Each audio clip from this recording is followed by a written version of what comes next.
Hello there, welcome to the Talking City podcast coming to you from the Manchester Evening News. My name is Joe Bray, joined by Simon Bajkowski, and the new shiny Champions League format is underway, and we were treated to a fantastic 0-0 draw, City versus Inter.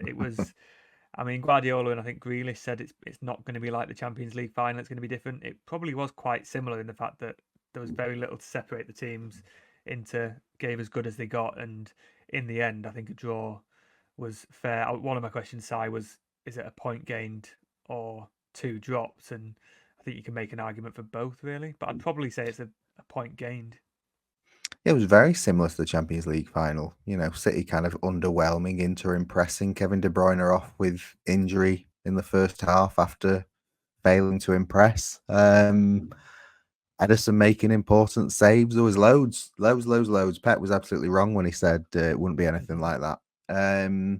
Yeah, I think it's a point gain because I think you looked at that game and you were like, Inter are one of the best teams in Europe, and this will be absolutely fitting as a quarterfinal, semi-final. So on that basis, a point against a one of the best teams. I think they are third on Opta's power rankings, and City are top. So you have to say that's very good, and you don't even have to say that City will hope to get a result against Inter at the San Siro because they're not playing them away from home because of this weird new Champions League format. So City's it is never ideal to start with a draw, but it's the hardest group game and it's out of the way without losing. I think it's the first time they've dropped points at home in 5 years in the group stage, which is pretty phenomenal. But a very good draw, I think, in the circumstances of a good opponent and a not so great performance from City. And that's why they brought in this new format to put these big teams playing against each other. We didn't quite get the blockbuster that I think people were hoping for. It probably was the tie of the round in terms of the two biggest teams playing each other, but it was also a City team who like to control games and an Inter team who like to stop a team controlling games. And similar to say if it had been Atletico Madrid, it's never going to be an end to end basketball game. It's always going to be more of a chess match, and I think that's what we got. I think the quality of the game was quite high in terms of tactics and how both teams approached the game and tried to figure each other out. Yeah, there were a few mistakes. City probably weren't as good as they could have been, but for it to be a first game, a return to Europe, I think they will be happy. And we were asking Ruben Diaz and Josko Gvardiol in the mix zone afterwards, and it was a similar question: is it a point gained or two dropped? And they were sort of defensive of the performance, saying we did play really well, and Inter are a complete team. They were finalists 2 years ago. They were reminding us that Inter are so good and it's not easy to beat them. So I think there was a bit of pride in the dressing room, and we saw that with Guardiola when he comes out and says his team played so well. Often that means, doesn't it, that So well, so well, so well. maybe Really they good, didn't. amazing. I love my team. We're amazing. We play really well all the time. Yeah, everyone was amazing. Yeah, it's usually a sign that they didn't play amazingly well. And yeah, he was fairly animated on the touchline, albeit nowhere near as much as Simone Inzaghi was. See, All, I didn't think all, Pep was that animated. I thought he was quite calm and composed and cautious about everything going on. Maybe towards the end when Gundogan's heading over the bar, but yeah, there was a bit in the first, I think in the first 15 minutes where Edison sort of sent it long to nobody and got an absolute rollicking. Well done me on my vocab there. To Yeah, but I mean, it felt like Inzaghi was more animated because Inter had better chances. Like as much as he was being a massive Italian, he was also reacting because Inter had the better chances to win. And so if City had three good chances, but they all came after the 80th minute. So it's kind of hard to. It didn't feel like a good performance, but they absolutely could have won it. But I think if you replay that game and they play like that again, more often than not they lose it, which you don't often see. So I think on that basis, you can't say it was a great performance or that they played that well, and there were sort of individual errors from a lot of people. But it was also kind of a divisive performance. I thought Grealish played well and Guardiola didn't and got absolutely hammered for it. So there are a lot I of saw a sort of tweet this morning about how Guardiola did the most passes and interceptions or something in the first half, and then you're thinking, yeah, okay, those stats are good, but he wasn't there when Inter was steaming through on goal. So it's a good stat for the yeah. positioning as well. So it's He had the most passes played past him to create inter attacks, I think, as well. But those don't really sort of show up on the statistics quite as much.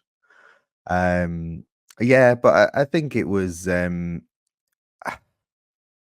concern for me, um, which sounds daft when they've had such a good start to the season, but I just thought they looked leggy. I thought they looked like Kevin De Bruyne, as soon as he lost the ball, looked like he couldn't win it back, and didn't feel like there was that urgency or emphasis. Foden provided a bit of it when he came on, but he looked short of his best because he's barely played. Rodri didn't look anywhere near his best because he's barely played, and then the ones that did play looked a bit tired, and that's not really where you want to be 5 games into a season.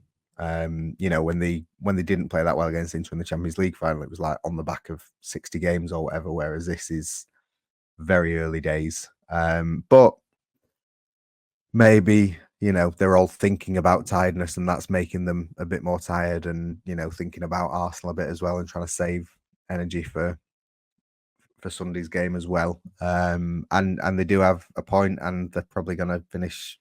They're almost certainly going to finish in the top 8, so it won't be a thing. The next game is a team against a team that lost 5-0 to Celtic, so they should probably win that one, and then we bounce merrily on, I suppose. yeah, I think it's probably our fault as well for asking about the schedule all the time. It's getting in the heads, isn't it, to remind them of that. I do think the international break has slowed or killed the momentum because they came out sort of finished against West Ham and they're saying, "Oh, we're really surprised at how well we're playing," and then they all go off to the international teams.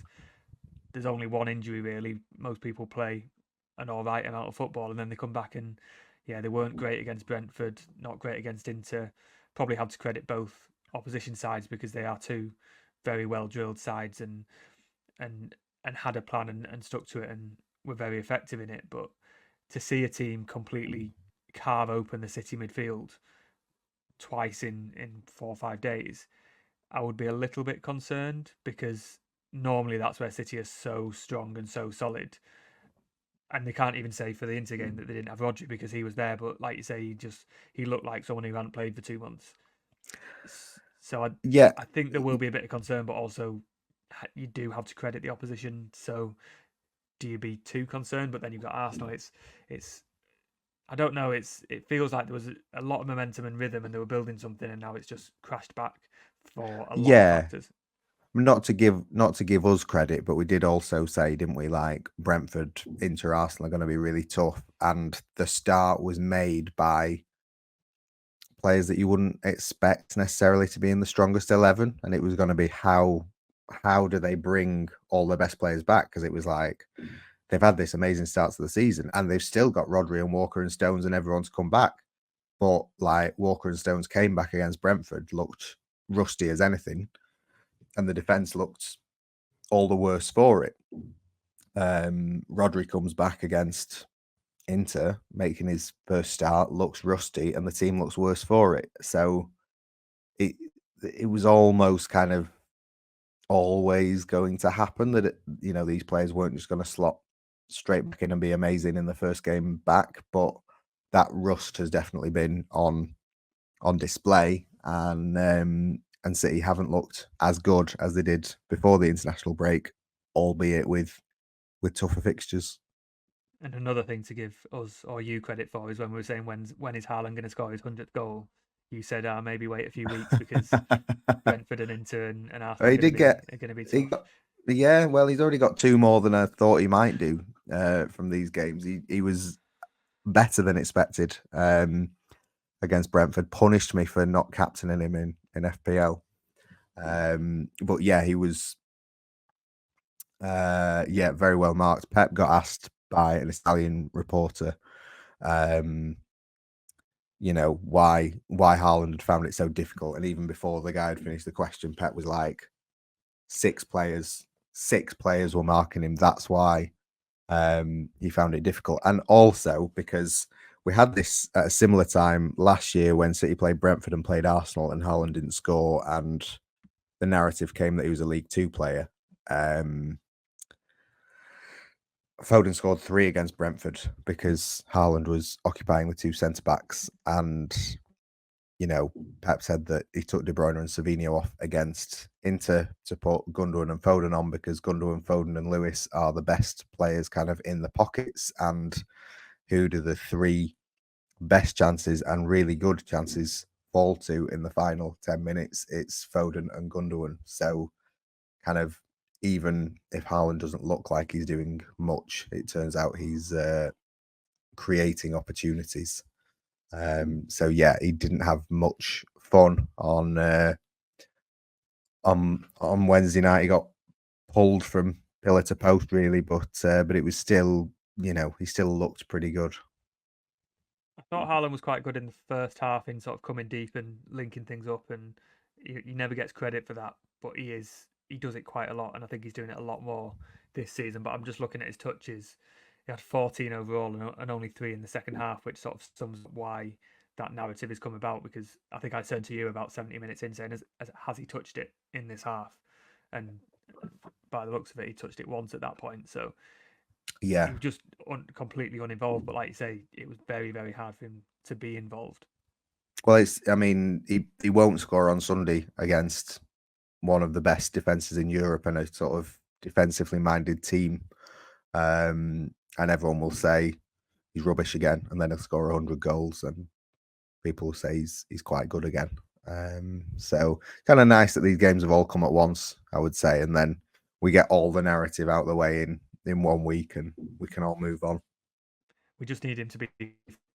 We can ask Pep, or is he getting enough service? That's the one thing that I think we've lacked in terms of the cycle of Haaland criticism, and then he'll go and score a hat trick against Bratislava or Watford or whoever he plays in 2 weeks.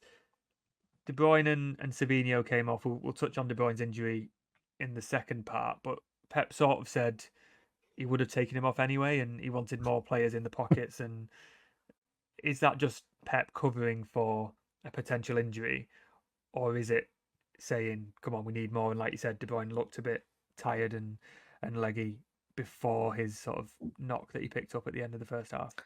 Yeah, I mean, someone was talking to me about the game and didn't realize that De Bruyne had gone off injured. They just thought he'd been taken off because of his opening 45 minutes. I mean, it wasn't great, and Inter were really, really good at breaking really fast and cutting through City's lines. And when they are doing that, you don't want a player who's giving the ball away.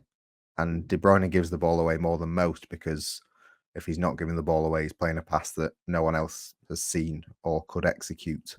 So he's got more license to do it. But when nothing's working for him, as it wasn't on Wednesday, he's just giving the ball away. He's unable to stop the counter. And, it's not really helping City as a team. And so, yeah, I mean, it is one of those things. Like, I didn't think City were loads better in the second half, but then they've created those chances in the last 10 minutes as a result of the halftime substitutions. And if they go in, then City win 1-0, and we're talking about how amazing they are. So, it's one of those things. I thought Wednesday was a good example where we always analyze matches and performances without knowing what the game plan is. And it's only when, the rare occasions when the manager says, yeah, well, I wanted to do this and that and that, and that's why I did that. And you go, oh, right, okay, yeah, I can see that. So, yeah, it felt like De Bruyne and Savinho. First off, I was quite surprised De Bruyne started, just because he's played so much. Like, he played every game for City, played 2 games for Belgium, but it felt like he played 8 games for Belgium because he'd done about 4 people's running in all of those games. And then straight back in and playing Saturday, tough game, Wednesday, tough game. So yeah, it was a lot, and it just wasn't quite working. Savinho did create a few chances. So, there might be a bit of injury issue, but Guardiola didn't seem to suggest that there was. It was just I thought tactical when you Inter look had at. Savinho's number quite early on. They forced him on the inside and got bodies back in the area, and he didn't really know what to do, which will come with time. He'll learn what to do against those teams. But when Yeah, Guardiola says he wants Foden and Gundogan because they can pick those spaces and unlock those passes, you can understand that that's something he would identify at half time and think, right, we're going to change this. yeah, and it was evident watching in the first half. Like, yeah, things aren't quite right here. It was really difficult to for City to play their game because Inter were just stifling them. So yeah, I mean, I get also that they're not going to come up against defenses that are that good that often this season. So yeah, I think it was just a case of the players not quite being on it and not quite having the right tools to break them down. I'm sure City fans will thoroughly disagree, but it's been quite refreshing in the last couple of games to see teams actually go toe to toe with City and not necessarily attack as well as City are, but find ways to hurt them. And it feels like City have had to work a lot harder in these 2 games than they have for quite a while, going back last season as well.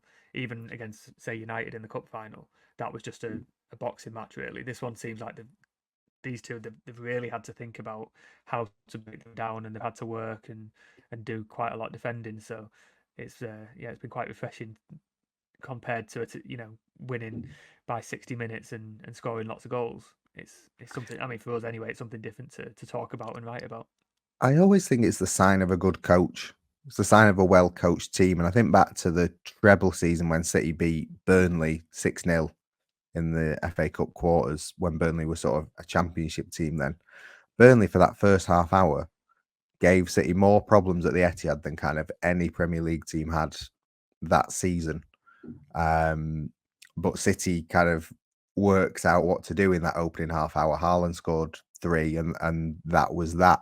But it was really interesting to see how a team from another league, but a well coached team had gone about looking at City's weaknesses. Thomas Frank, I think, is brilliant. By fluke or other reasons, I sort of share Guardiola's opinion that he will land at a very top job soon. I think he'd be great at like like a Dortmund or even like United. I think she'll be looking at someone like him. And Simone Inzaghi,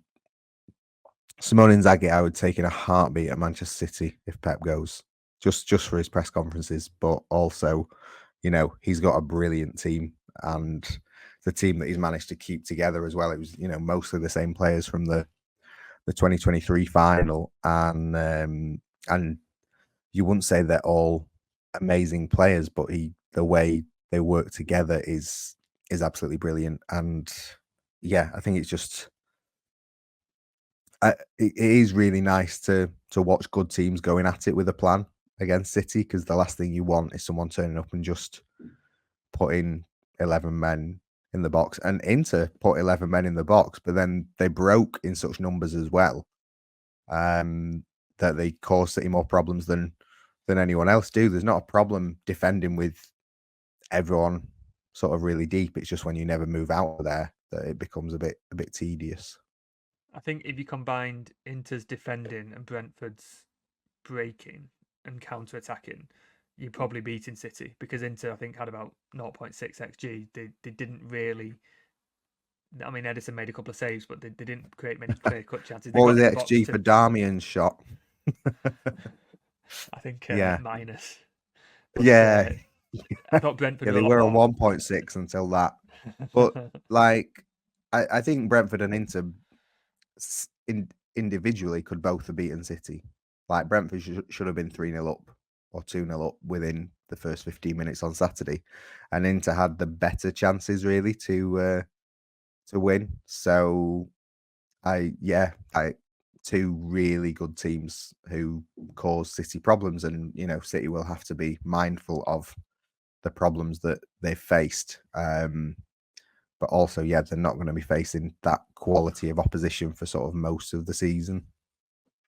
But they will face a quality opposition on Sunday, and we'll come back after a short break to talk about Arsenal and just how are they going to line up, because I think there's a bit of confusion in the City squad over what to expect on Sunday.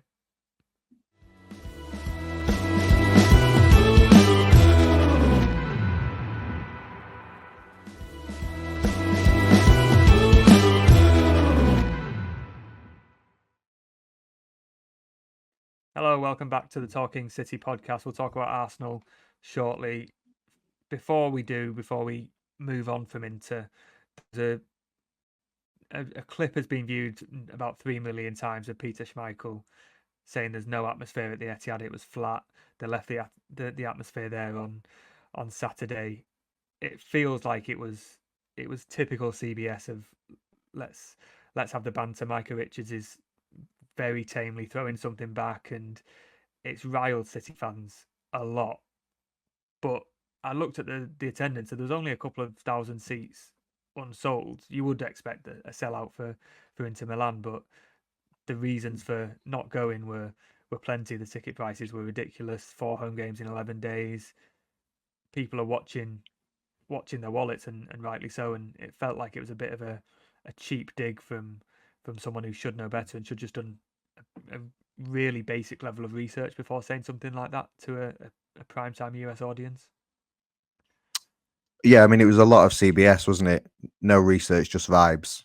Yeah. Vibes. I would exclude Thierry Henry from that because he tends to do a lot of research. But I wouldn't have anyone interviewing a player in the state that Jamie Carragher appeared to be in last season at Dortmund. But great bounce, great telly. Yeah.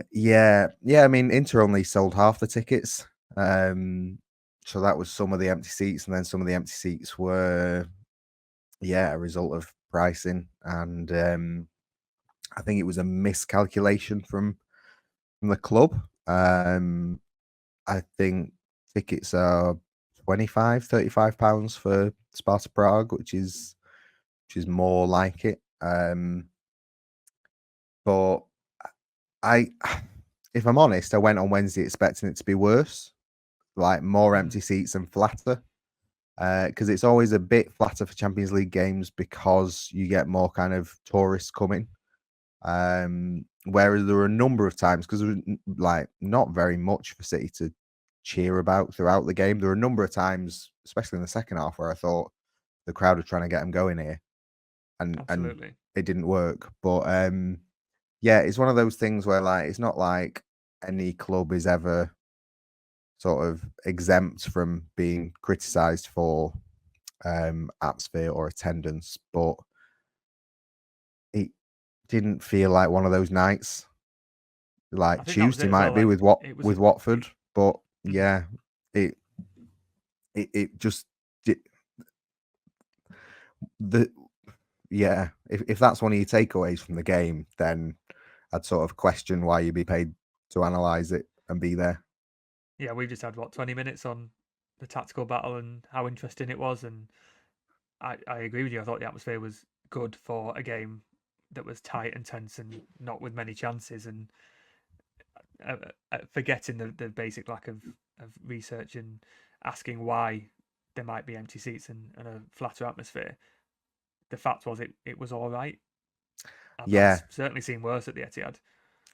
yeah, and not to be all proud Englander and all that, but like I think Schmeichel said, "Oh, I could hear the Inter fans," and it was like, yeah, you could hear them for spells in the game, but I feel like sometimes with foreign fans, it kind of just becomes noise a bit when they're all just kind of they're not really engaging with the game. They're just kind of like singing and and just like kind of, it's all a bit just like let's jump up and down and sing the same thing that doesn't really have any relation. And does that help the interplayers? I'm not sure it does.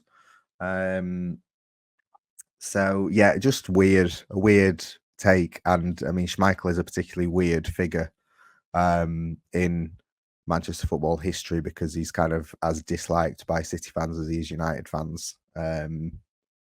It's sort of this amazing playing record with United, but then kind of sullied his reputation by moving to City and never really endeared himself with City fans either.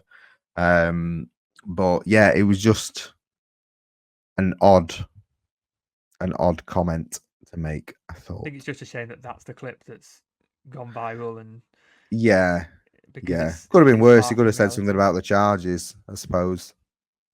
Well, I mean, the tweet that posted it said reference to charges, and then the Oh, clip does had it? Fantastic. no reference to any charges at all. So it's just more sort Right. of cheap digs at City. But I mean, if you're not impressed by the Halle Youth Orchestra doing Blue Moon and Oasis hits and the Champions Well, I League, mean, then I thought that what was is going to pretty impress you? terrible. Yeah, I thought that was pretty awful. And the Halle Orchestra are brilliant, and yeah, it was just quite strange that it wasn't really sort of built up or anything. It was just all a bit weird. We could sort of barely hear it on the other side of the stadium. So like, yeah, if you're gonna criticize atmosphere or attendance, have a go at that, why don't you? But it's a bit like not to get political for a second, but a lot of people who are paid more than the Prime Minister criticizing the Prime Minister for taking hospitality at Arsenal. It's kind of like, yeah, like if you're there just taking freebies all the time, like should you be having a go at people who are paying for 4 home games in 10 days? Maybe not. But that is, yeah. But you can do if it's relevant, but I didn't think it was relevant. And No, yeah, it's just a bit CBS bants to think that's really funny. We'll clip that up and send it off. But then, yeah, like is it funny for when the presenter forgets a surname? I'd say no, but they thought that was hilarious as well. this is it. It's if it clips up and it goes viral and millions of people view it, then it's it's fair game apparently. But let's return to the football. De Bruyne potentially injured. It felt like he'd picked up a knock, couldn't shake it off, and they didn't want to risk him at half time. And also, as we said earlier, tactically, it probably made sense as well. We'll find out a bit more over whether he can face Arsenal, but it would be a blow. But at the same time, you've got Foden to come in. Do you risk him against Arsenal? It feels like a game where you probably would towards the side of throwing him in if you can. Yeah, I don't think you risk him. It didn't feel like something he would be able to shake off in a few days, or is worth shaking off in a few days at this stage of the season. It'd be interesting to see what Guardiola says, really, because obviously last week Martin Odegaard suffered injury with Arsenal, and Arteta was like, "Oh, let's see. We can't rule anything out. He might be fit for Saturday." When the Norway doctor was saying he's out for like a month, and then shock horror, he didn't play on Saturday, Sunday in the North London derby, and then Arteta since come out and said, "Yeah, he's got ligament damage. Yeah." He'll be out for a number of weeks. You're like, oh right, okay. Who could have predicted that? What are the chances? But this is the lengths that managers go to at times to protect their team news and keep opponents guessing. So, I mean, often Guardiola is like that, but occasionally just like, no, he's out. He's out. So I kind of expect the latter, but maybe he will say. But there was a collective meltdown, it felt like, for poor old Arsenal when Odegaard was ruled out. So bit interesting if City go into the game with kind of more players injured than Arsenal have, for sort of how that affects the balance of each team's chances. Well, City have a endless squad. Don't forget they've got They could name complete two options 11s, at yeah. Yeah. which I mean they will have to do in with the Watford game 2 days after. But yeah, I don't think I would risk him. But if he's okay, I could see him being on the bench and coming off because he is, as Guardiola said, he's a player who wins you games. He might not help you play better, but we saw him against Yeah. Arsenal 2 seasons ago when City tore them apart, and he was central to that. So I could see them if they could trying to push him and do it, May- knowing you could then rest him against Watford and give him a full week as well. Maybe you put him on the bench just for mind games.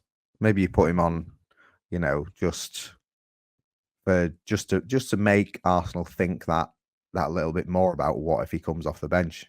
Pep today says, "Yeah, I don't know. We'll have to see. Not likely." And then on Saturday, he walks off the team bus, and everyone's like, "Whoa, Kevin De Bruyne's fit." And then even if he isn't, which there are a number of times last season when players were on the bench and just didn't do anything. Maybe you just have him there for that reason. I think we've covered all bases there. So when we come back on Monday, we can say, "See, we told you I, that De I Bruyne would like play that. or not play." Or I like the idea of just keeping him on the bench, just sort of having him there, just in case he wants to push Arteta again or something like that. yeah, just get him to walk past the away fans and Yeah. give them something to aim at. Can you see much rotation against Arsenal? They will prioritise Arsenal obviously over the Watford game, but there seems to be, like you said, a few tired legs, a few different options. Walker was on the bench again. John Stones back on the bench. They could potentially come in, but then that would be harsh on Lewis and say Diaz, for example. Yeah, I think Doku might be an option instead of Savino, just because he looked kind of lively when he came on.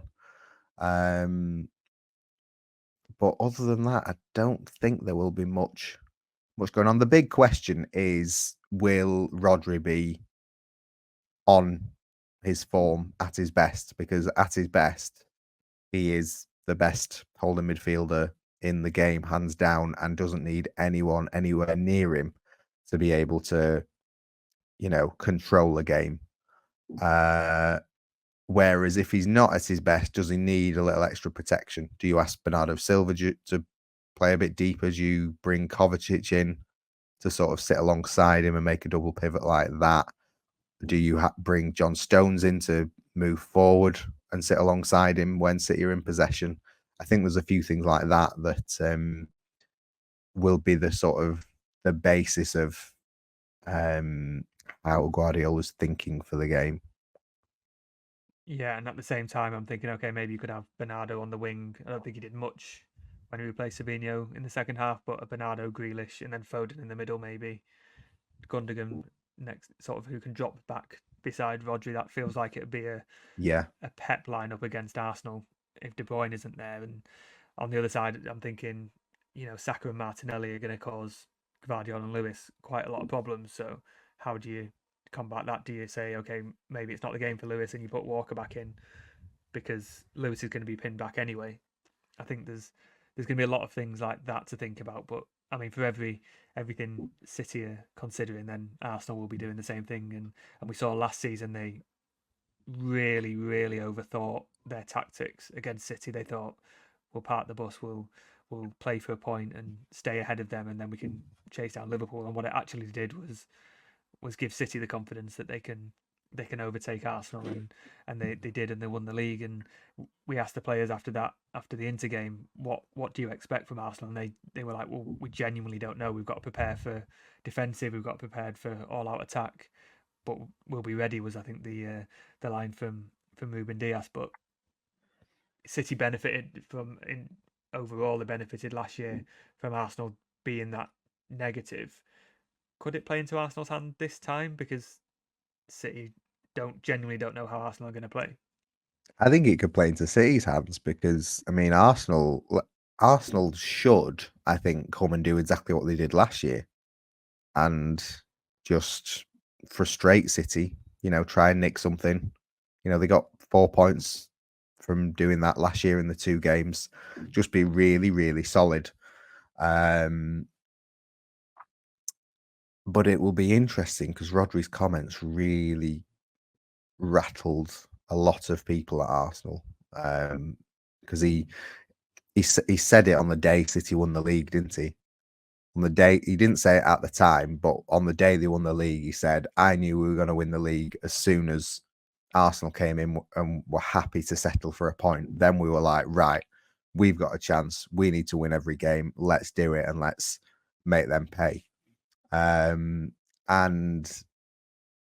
yeah, I mean, fundamentally, it doesn't matter who wins on Sunday, because City went to Arsenal last October and lost and still won the league. Like it really doesn't matter at this stage in the season. No one's going to be saying, "Oh, Arsenal came to set up defensively in September, so then we knew we were going to win the league." It's not going to happen because there's so many games left. But Arsenal should be really well drilled and defensively sound, but you just wonder if they might be a bit less level-headed than usual, because they might feel like they want to shut a few people at City up. I think it's going to be a game played in the mind as much as on the pitch, isn't it? With all that going on, and yeah, I think Arsenal. I think with them being 2 points behind already, knowing they could be 5 points behind, like you say, that's nothing at this stage of the season. But it will also play a part in the next few weeks at least. Yeah, 5 points can quickly become 7 and 8, 9, 10, and then it would become an issue. So I would, yeah, I think I'm with you a little bit in that they might be happy with a point and just yeah, get through this because week. They've played in Italy on Thursday. Just get through and don't lose.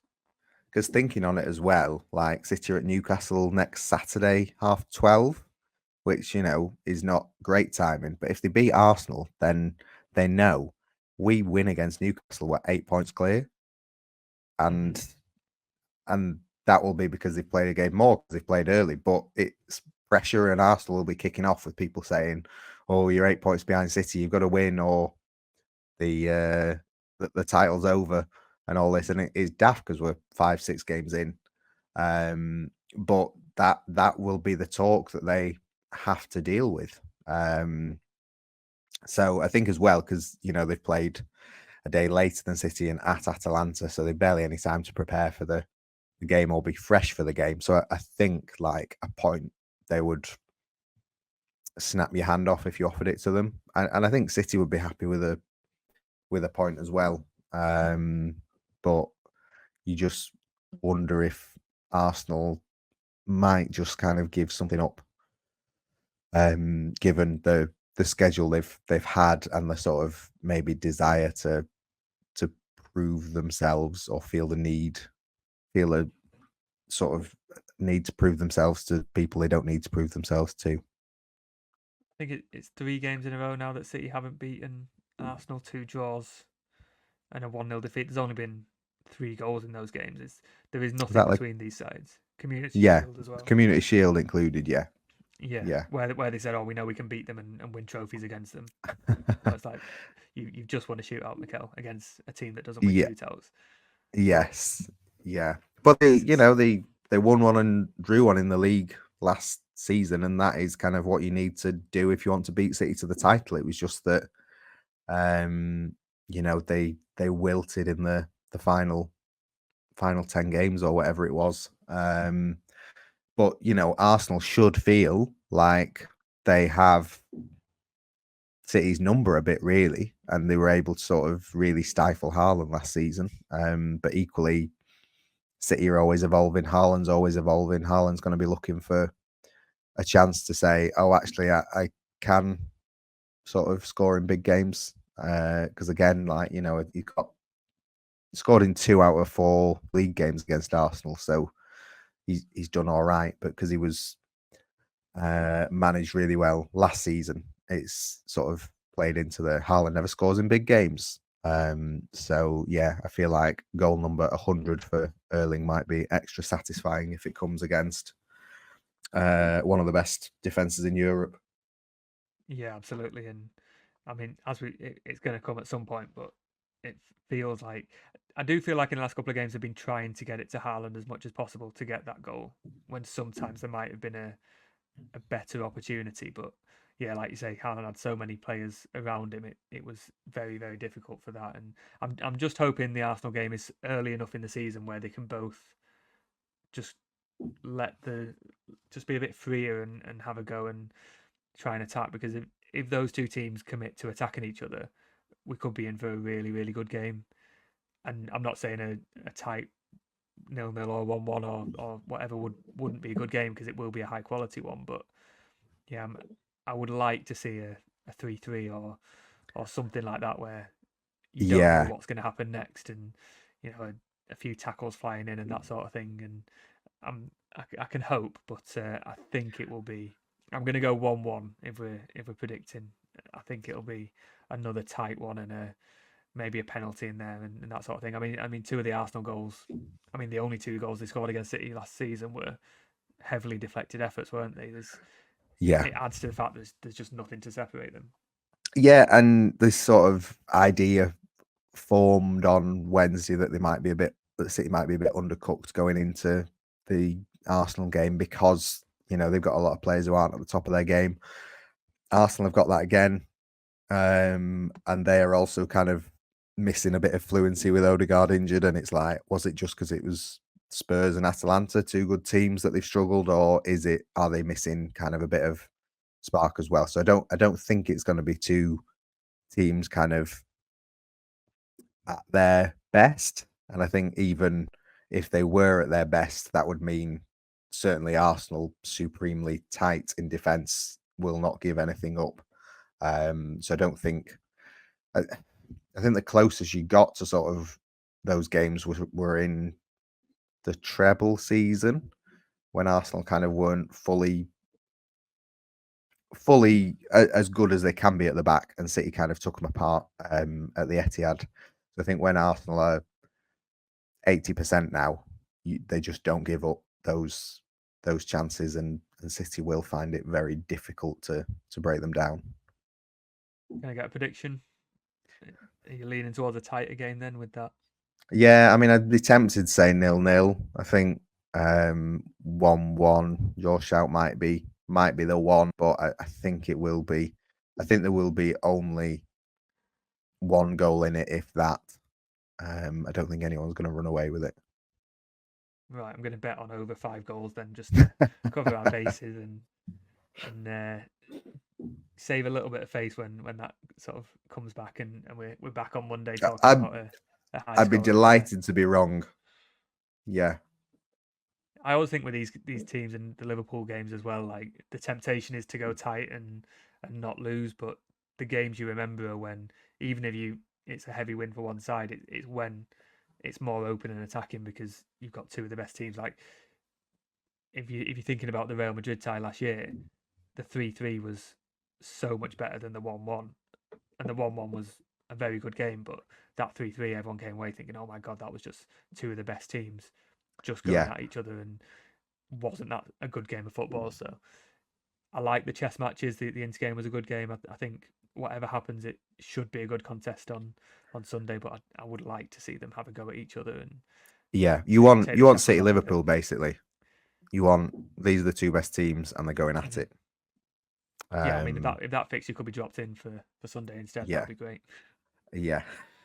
And then on to Watford afterwards. We'll be back on Monday in the only day between those fixtures to quickly dissect the Arsenal game and just work out who on earth could play in the Carabao Cup.